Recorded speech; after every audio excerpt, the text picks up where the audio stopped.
নমস্কার বন্ধুরা, গ্রিনভিউ চ্যানেলে আপনাদেরকে স্বাগত।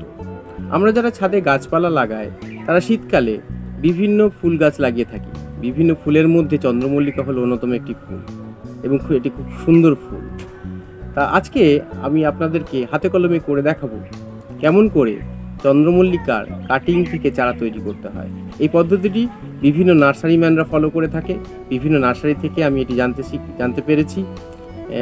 তো এটি একটি 100% সফল পদ্ধতি, তাই ভিডিওটিকে একদম স্কিপ না করে সম্পূর্ণ ভিডিওটি দেখবেন, তাহলে আপনারাও শিখে যাবেন কেমন করে 100% সফলতার সঙ্গে চন্দ্রমল্লিকা চারা তৈরি করতে হয়। তো চলুন বন্ধুরা, আমরা দেখে নিই।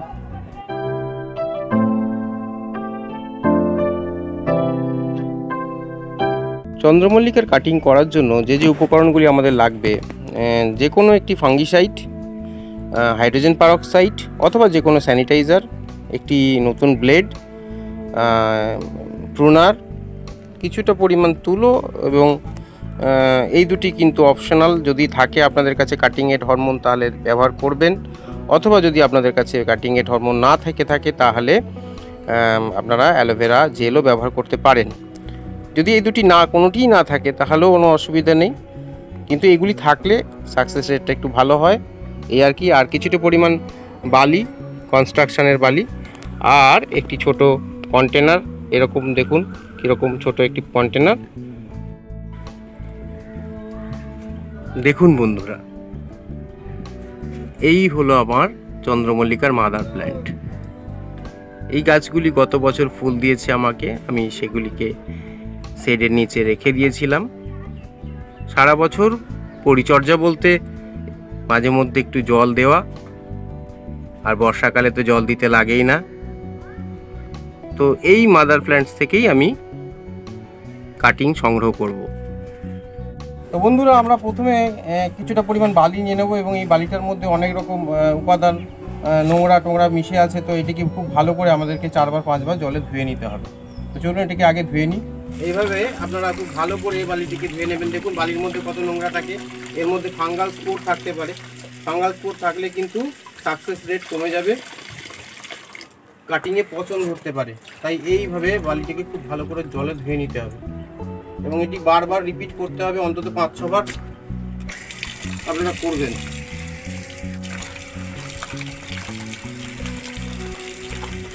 বন্ধুরা, আমি সেই কন্টেনারটা নিয়ে নিয়েছি, তাই পুরোটিকে আমি একটি খুঁড়ি দিয়ে জাম করে দিলাম। এবার আমি সেই ভেজা বালিটা এর মধ্যে নিয়ে নেব।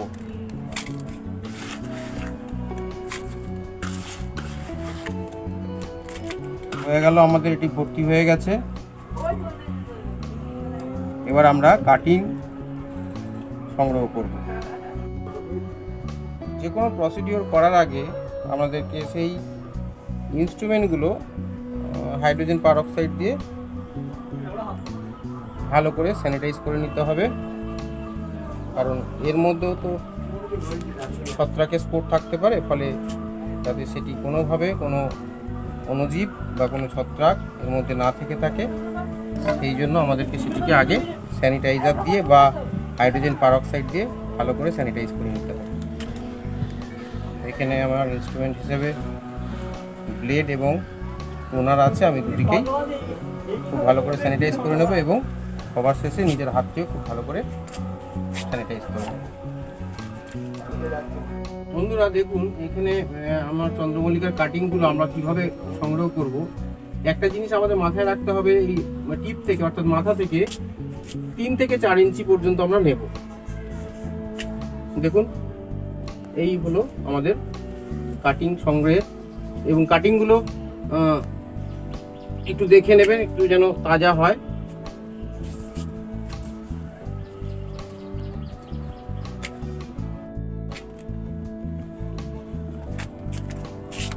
যে কোনো ফাঙ্গিসাইড আপনারা একটা নিয়ে নেবেন, সেটা আপনারা সাব নিতে পারেন, রেডোমিল গোল্ড নিতে পারেন, অথবা টাটা মাস্টার বা ব্লাইটক্স, যে কোনো একটি ফাঙ্গিসাইড নিয়ে নেবেন।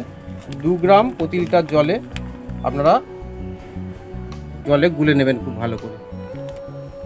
জলে গুলে নিয়ে সেই গোলা জলের মধ্যে আপনারা কাটিংগুলোকে প্রথমে 10 মিনিটের জন্য ভিজিয়ে রেখে দেবেন। বন্ধুরা, ফিরে এলাম 10 মিনিট পর। তা এবার আমাদেরকে ওই যে কাটিংগুলো সংগ্রহ করেছি আমরা, তার নিচের দিকের যে পাতাগুলি আছে সেই পাতাগুলিকে এরকম করে, ঠিক এরকম করে আমাদেরকে ছিঁড়ে ফেলতে হবে এবং এগুলিকে সংগ্রহ করে নিতে হবে এইভাবে। নিচের দিকে অন্তত 2 ইঞ্চি অন্তত ফাঁকা করে ফেলতে হবে আমাদের। তো বন্ধুরা দেখুন আমাদের কাটিংগুলো প্রায় রেডি হয়ে গেছে। কেমন করে আমরা নিচের দিকের পাতাগুলোকে ছাড়িয়ে নিয়েছি, এরকম 2 থেকে 2.5 ইঞ্চি মতো ক্লিয়ার করে নেবেন। এবার এই বালিটিকে আপনারা এত যে জল দিয়েছিলাম আমরা, সেটি জল ঝরে গেছে দেখুন। এবং এবার আমরা কি করব, যেটি এই আমাদের এই কাটিং হরমোন, যেটা কাটিং এইড হরমোন, সেইটি থাকলে আমরা ব্যবহার করতে পারি, অথবা এই অ্যালোভেরা পাতার মধ্যে যে অ্যালোভেরা জেল পাওয়া যায় সেই অ্যালোভেরা জেলটিও আমরা ব্যবহার করতে পারি। তো এই দুটির মধ্যে কোনোটি যদি নাও থাকে তাহলেও কোনো অসুবিধা নেই, তাতে সাকসেস রেটটি হয়তো একটু কমে যাবে, কিন্তু হবে না এরকম বলা যায় না। তো দেখুন আমি কি করছি। তো প্রথমে যেটা করব, এই কাটিং এড পাউডার একটু করে নেব আর কাটিংগুলোকে রেখে দেব।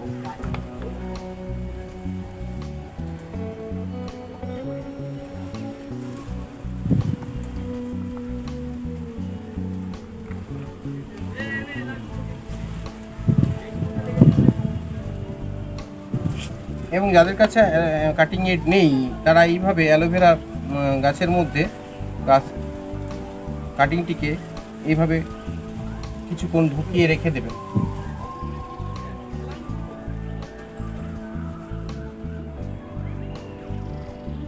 এইভাবে ঢুকিয়ে রেখে দেবেন কিছুক্ষণ, 5 থেকে 10 মিনিট পর্যন্ত।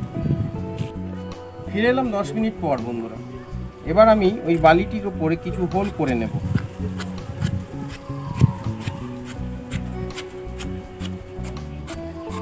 যে সংখ্যায় আমার কাটিং আছে, আমি যে সংখ্যায় কাটিং তৈরি করতে চাই সেই পরিমাণে মোটামুটি আমার হোল করে নিলেই হবে। তা দেখুন আমি অ্যালোভেরা জেলের মধ্যে, অ্যালোভেরা পাতার মধ্যে এটা আমি ঢুকিয়ে রেখেছিলাম কাটিংগুলো। এবার সেই কাটিংগুলো এখানে বসিয়ে দিচ্ছি।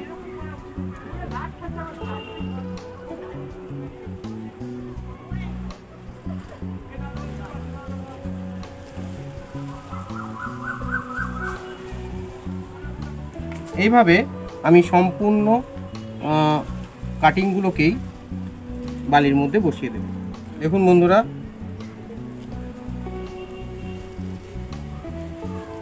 কাটিং বসানোর পর যে হোলগুলো রয়ে গিয়েছে সেগুলোকে আমরা হাত দিয়ে একটু চেপে দেব।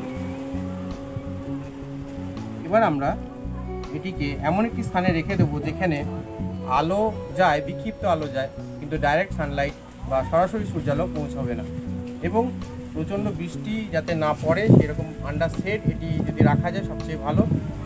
তো সেখানে আমাদেরকে এটি 20 দিন রেখে দিতে হবে এবং বালির ময়েশ্চার মেনটেন করতে হবে এবং দিনে 2 বার করে জল স্প্রে করে যেতে হবে। দেখুন বন্ধুরা, আজ থেকে ঠিক 20 দিন আগে আমি এই কাটিংগুলি ওই একই পদ্ধতি অবলম্বন করে বসিয়েছিলাম। কাটিংগুলি কি সুন্দর ধরে নিয়েছে দেখুন। প্রত্যেকটি কাটিং আমার সজীব এবং সতেজ আছে। ফার্স্ট পটিংয়ের জন্য আমার কাছে আমরা যেগুলি নেব আর কি, তার মধ্যে গার্ডেন সয়েল, প্লেন গার্ডেন সয়েলের মধ্যে আর কিছুই নেই, শুধু মাটি। হ্যাঁ, শুধু মাটি আপনারা নিয়ে নেবেন, এর সাথে কোনো কিছু মেশানোর প্রয়োজন নেই।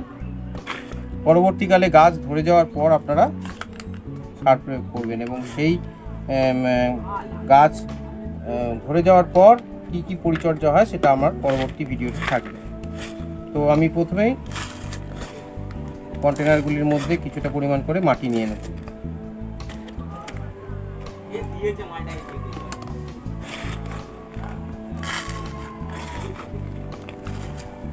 এই মাটির সাথে কোনো রকম সার মেশাবেন না বন্ধুরা।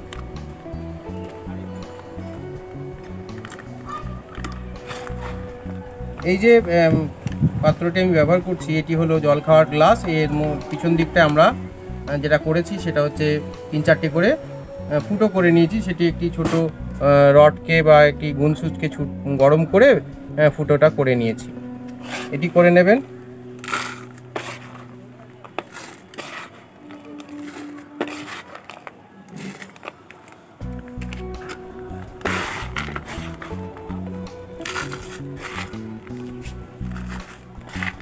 মাটিকে সম্পূর্ণরূপে গুঁড়ো করার চেষ্টা করবেন না, মাটির মধ্যে অল্প অল্প ডেলা ডেলা ভাব থাকা দরকার আছে, না হলে কিন্তু জল বসে যাবে এবং শিকড়গুলি পচে যাবে। দেখুন বন্ধুরা, আমার কাটিংগুলি কেমন সুন্দরভাবে তৈরি হয়েছে। এই দেখুন দেখুন দেখুন রুটস দেখুন, এর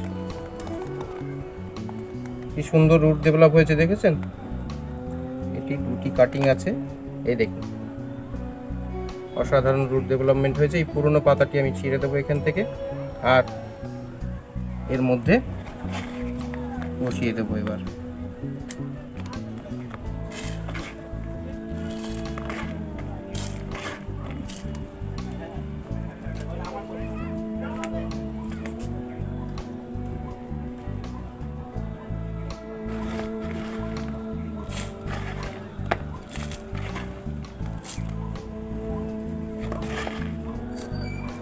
এইভাবে আমি সম্পূর্ণ কাটিংগুলো করে নিয়েছি এবং সেই কাটিংগুলোকে আমি বসিয়ে নেব।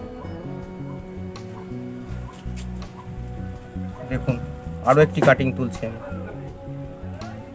এই দেখুন রুট দেখুন। এইভাবে আপনারা বাড়িতেই চন্দ্রমল্লিকা চারা তৈরি করে নিতে পারেন। চন্দ্রমল্লিকা শীতকালের জন্য অসাধারণ একটি ফুল। যারা একটি গাছে 2000 ফুল পেতে চান তারা এই প্রসেসটি এপ্রিল মাস থেকে শুরু করবেন। যারা 500 বা 200 থেকে 500 ফুল পেতে চান তারা জুলাই আগস্ট মাসে করলেও চলবে।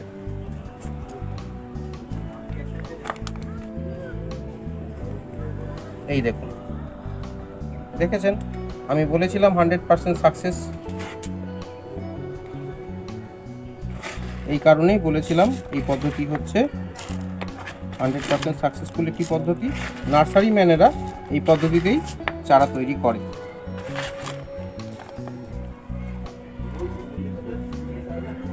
বন্ধুরা, এবার আমি গাছগুলিতে একটু জল দিয়ে দেব। যেহেতু শিকড় তোলার সময় শিকড় অল্প বিস্তর ছিঁড়ে যাওয়ার চান্স থাকে এবং তাতে যাতে শিকড়টা নষ্ট না হয়ে যায় বা শিকড়ের গ্রোথ যাতে ভালো হয়, সেই জন্য আমি অল্প মাত্রায় জলের সঙ্গে কিছুটা পরিমাণ রুটিং হরমোন মিশিয়ে নেব এবং সেটিকে খুব ভালো করে মিশিয়ে নিতে হবে এবং সেটিকে প্রত্যেকটি গাছের গোড়ায় আমাদের দিয়ে দিতে হবে। এইভাবে ভালো করে ঝাঁকিয়ে নেবেন। রুটিং হরমোন সহজেই মিশতে চায় না, ভালো করে ঝাঁকিয়ে মিশিয়ে নেবেন এবং প্রত্যেকটি গাছের গোড়ায় দিয়ে দেবেন। রুটিং হরমোন মিশ্রিত জলটি এমনভাবে দেবেন যেন প্রত্যেকটি পটের নিচ পর্যন্ত জলটি পৌঁছে যায়। এবার এই চারা গাছগুলিকে শেডের নিচে রাখবেন এবং 2-3 দিন অন্তর যখন মাটি শুকিয়ে আসবে তখনই জল দেবেন এবং মাঝে মধ্যে গাছের পাতায় জল স্প্রে করে যাবেন। চন্দ্রমল্লিকার পরবর্তী সম্পূর্ণ পরিচর্যা নিয়ে আমি পরবর্তীকালে একটি কমপ্লিট ভিডিও বানাবো। ধন্যবাদ বন্ধুরা ভিডিওটিকে এতক্ষণ পর্যন্ত দেখার জন্য। ভিডিওটি ভালো লাগলে একটি লাইক দেবেন ও এরকম ভিডিও আরও দেখার জন্য চ্যানেলটিকে সাবস্ক্রাইব করে অল নোটিফিকেশন বেলটি অন করে নেবেন এবং যদি মনে হয় এই ভিডিওটি আপনার পরিচিত কোনো মানুষের কোনো উপকারে লাগবে তাহলে অবশ্যই তাকে শেয়ার করে নেবেন। ভালো থাকবেন বন্ধুরা।